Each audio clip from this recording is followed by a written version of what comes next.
প্রয়াত হলেন বাংলার রাজনীতির চাণক্য খ্যাত প্রবীণ নেতা মুকুল রায়। দীর্ঘ অসুস্থতার পর রবিবার গভীর রাতে শেষ নিঃশ্বাস ত্যাগ করেন তিনি। মৃত্যুকালে তার বয়স হয়েছিল ৭২ বছর। তাঁর প্রয়াণে রাজ্য রাজনীতিতে শোকের ছায়া নেমে এসেছে। ১৯৫৪ সালে উত্তর চব্বিশ পরগনার কাঁচরাপাড়ায় জন্মগ্রহণ করেন তিনি। অল ইন্ডিয়া তৃণমূল কংগ্রেসের প্রতিষ্ঠা লগ্ন থেকে গুরুত্বপূর্ণ ভূমিকা পালন করে দলের অন্যতম কৌশলী সংগঠক হিসেবে পরিচিতি পান। ২০০৬ থেকে ২০১৭ পর্যন্ত রাজ্যসভার সদস্য এবং ২০১২ সালে কেন্দ্রীয় রেলমন্ত্রী হিসেবেও দায়িত্ব সামলান। ২০১৭ সালে ভারতীয় জনতা পার্টিতে যোগ দিয়ে সর্বভারতীয় সহসভাপতির দায়িত্ব পান এবং ২০২১ সালে কৃষ্ণনগর উত্তর কেন্দ্র থেকে বিধায়ক নির্বাচিত হন। পরে পুনরায় তৃণমূলে প্রত্যাবর্তন করেন। দূরদর্শী রাজনৈতিক কৌশল ও সাংগঠনিক দক্ষতার জন্য তিনি বরাবরই বিশেষভাবে সমাদৃত ছিলেন।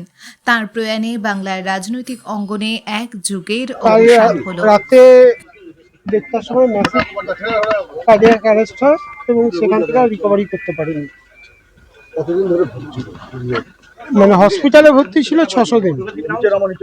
২৬শে ভোটের আগে একটা কি তৃণমূলের একদম সুপ্রিমোর তৃণমূলের প্রতিষ্ঠাতা ছিলেন মুকুল রায়। দলের কত ক্ষতি হলো, পরিবার কতটা? দলের কি ক্ষতি হলো, কার কি ক্ষতি হলো জানি না, তো আমার মাথার উপর থেকে ছাদ চলে গেল। কতটা ক্ষতি?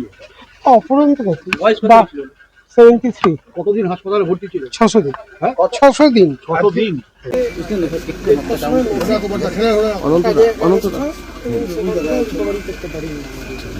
কতদিন ধরে ভর্তি ছিল?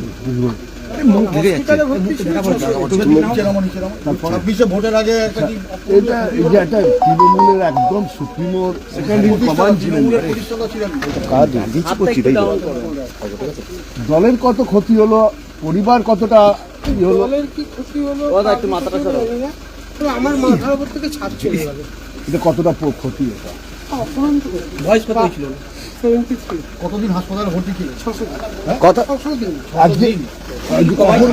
তার বাড়িতে এই বাড়িতে আমি পৌঁছে তিনি কি কোমায় ছিলেন?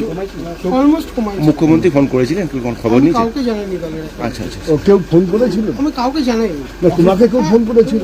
দলের অনেকেই করেছে এবং সবচেয়ে বড় কথা যে গ্রামগঞ্জ থেকে প্রচুর মানুষ ফোন করছে।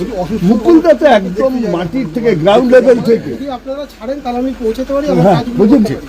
করতে পারি।